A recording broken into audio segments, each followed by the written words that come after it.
Assalamualaikum Soleh Soleha Al-Ghafar. Apa kabar pagi hari ini? Alhamdulillah, luar biasa. Bersama Aryad, Allahu Akbar.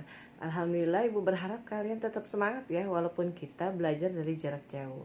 Oke, untuk kali ini Ustazah akan memberikan materi tema 6A, subtema 3, pembelajaran 1, 2, dan 3. Oke, sebelum kita mulai pembelajaran, hendaklah kita membaca doa terlebih dahulu. Doa belajar dibaca. A'udzu billahi minasyaitonir rajim.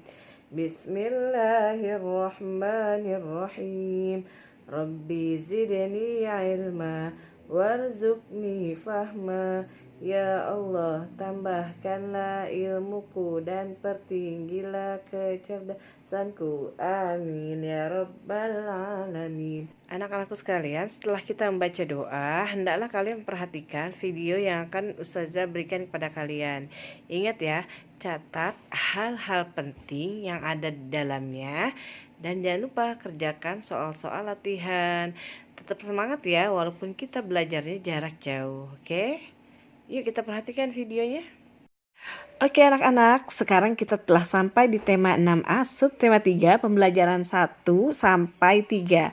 Yaitu, ayo selamatkan hewan dan tumbuhan. Nah, kade yang ingin Ibu sampaikan, yang pertama yaitu PPKN, bersyukur kepada Tuhan Yang Maha Esa atas nilai-nilai Pancasila secara utuh sebagai salah satu kesatuan dalam kehidupan sehari-hari.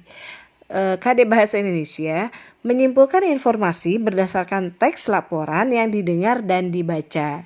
KD IPA membandingkan cara perkembangbiakan tumbuhan dan hewan.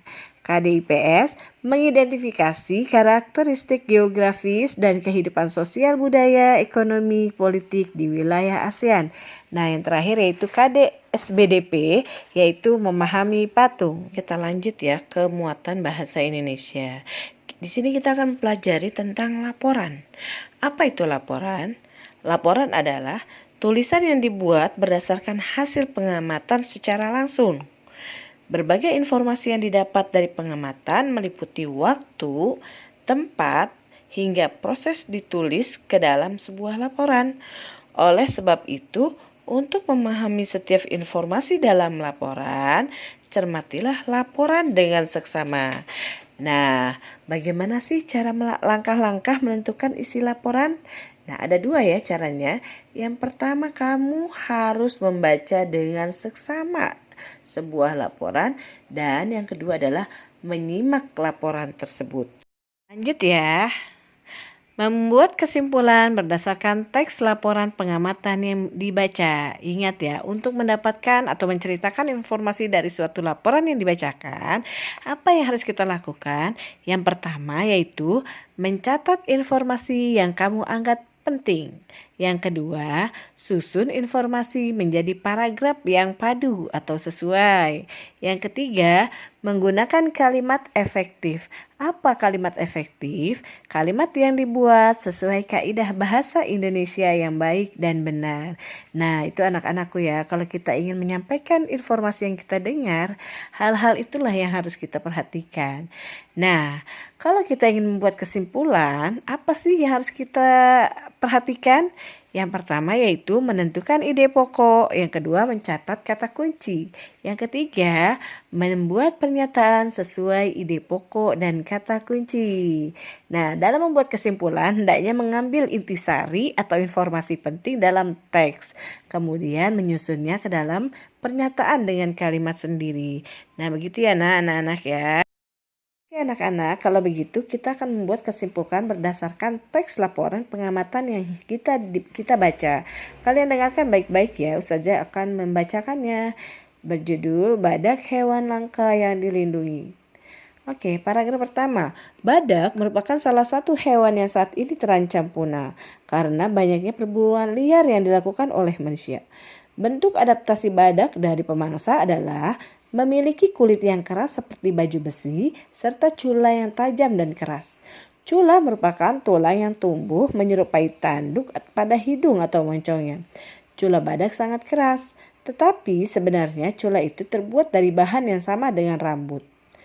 Di Indonesia terdapat dua jenis badak, yaitu badak Jawa atau Rhinoceros sendaicus dan badak Sumatera, Dicerorhinus sumatrensis. Badak Jawa merupakan hewan mamalia yang hanya hidup atau endemik di Pulau Jawa. Badak Jawa sering juga disebut badak bercula satu karena hewan tersebut mempunyai cula satu. Berbeda dengan badak Jawa, badak Sumatera merupakan jenis badak yang hanya hidup di Pulau Sumatera.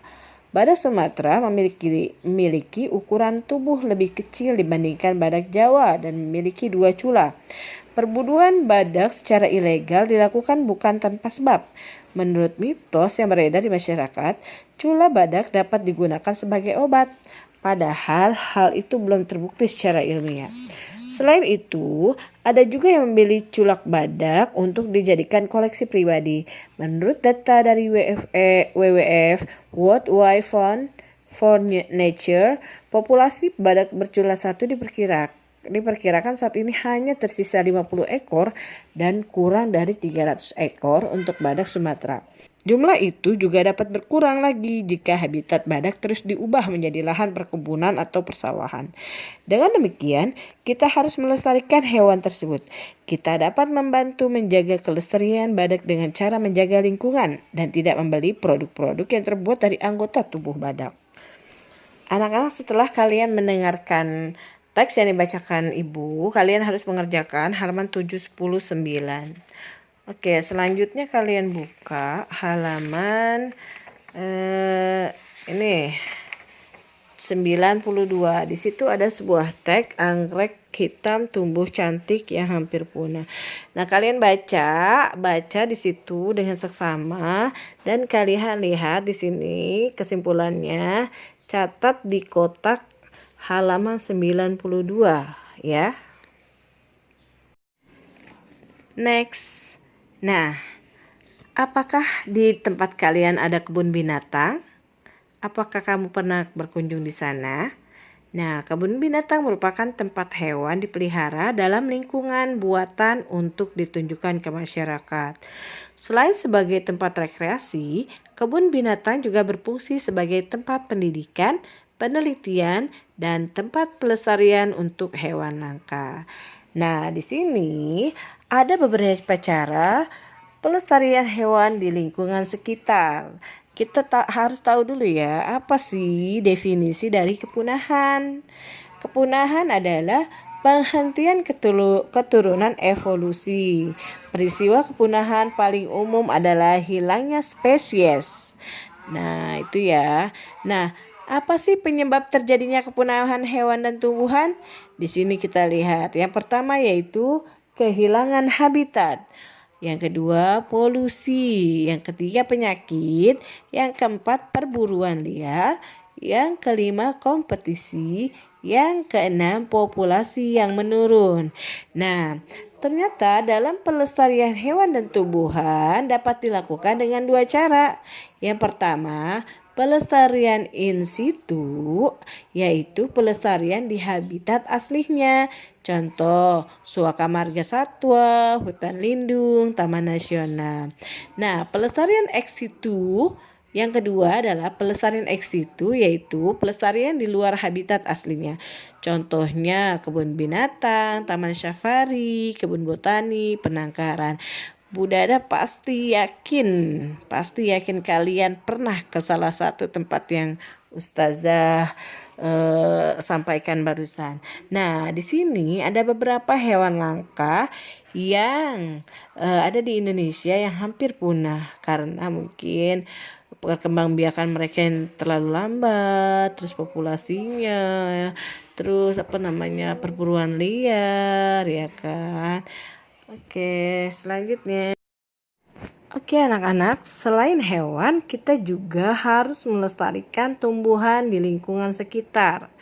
Kamu telah mengetahui bahwa hewan dan tumbuhan dapat dilestarikan di habitat aslinya atau in situ, maupun habitat luar aslinya atau ex situ. Tempat pelestarian in situ pada tumbuhan antara lain hutan lindung, cagar alam, dan taman nasional. Nah, tempat pelestarian ex situ pada tumbuhan antara lain kebun botani. Di tempat pelestarian ex situ biasanya dilakukan kultur jaringan. Apa itu kultur jaringan? Kultur jaringan adalah metode perbanyakan tumbuhan yang dilakukan di laboratorium. Tujuannya untuk mempercepat perkembangbiakan sehingga waktu tanam lebih singkat dibanding dikembangbiakan dengan biji. Setelah itu tumbuhan akan dipindahkan di habitat aslinya. Nah, coba kalian perhatikan metode kultur jaringan pada gambar berikut. Yang pertama, bagian tumbuhan misalnya diambil tangkai daun. Nah, setelah itu yang kedua, bagian tangkai daun ditumbuhkan pada medium khusus yang mengandung zat hara yang diperlukan tumbuhan. Nah, cara yang ketiga yaitu wadah yang bersih kultur jaringan tumbuhan ditempatkan di laboratorium. Nah, yang keempat, tumbuhan baru dipindahkan ke pot yang berisi tanah.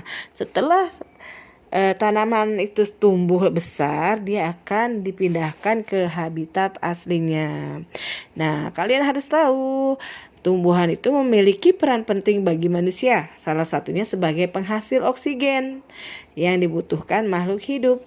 Namun, terkadang manusia kurang menyadari akan pentingnya tumbuhan bagi kehidupan.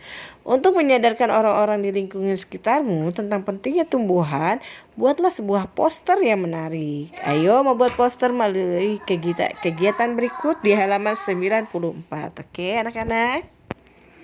Oke, anak-anak, kalian perhatikan di sini ada gambar tumbuhan langka, yaitu yang pertama Rafflesia arnoldi atau sering disebut dengan bunga Fatma. Nah, Rafflesia arnoldi ini merupakan identitas Provinsi Bengkulu. Tumbuhan tersebut merupakan salah satu puspa langka dari 3 bunga nasional Indonesia, mendampingi puspa bangsa atau melati putih atau sering disebut Jasminum sambak dan puspa pesona anggrek bulan. Ya. Nah, yang kedua adalah Amorphophallus gigas yang sering disebut dengan bunga bangkai. Nah, yang gambar ke samping ini kalian cari sendiri apa nama tumbuhan tersebut. Oke, anak-anak, kalian telah mempelajari. Sebelumnya kamu telah mengetahui bahwa Indonesia merupakan salah satu negara anggota ASEAN. Organisasi ASEAN atau Association of Southeast Asian Nations dibentuk karena beberapa latar belakang yang sama. Nah, dari 5 negara yang menandatangani deklarasi Bangkok, kini organisasi ASEAN telah beranggotakan 10 negara yang meliputi hampir seluruh negara yang terdapat di kawasan ASEAN. Nah, kamu harus membaca informasi mengenai profil singkat dari negara-negara anggota ASEAN.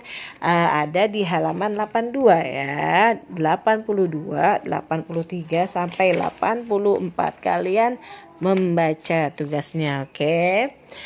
Nah, untuk selanjutnya menuliskan pendapat terkait penerapan sila Pancasila dalam kehidupan sehari-hari.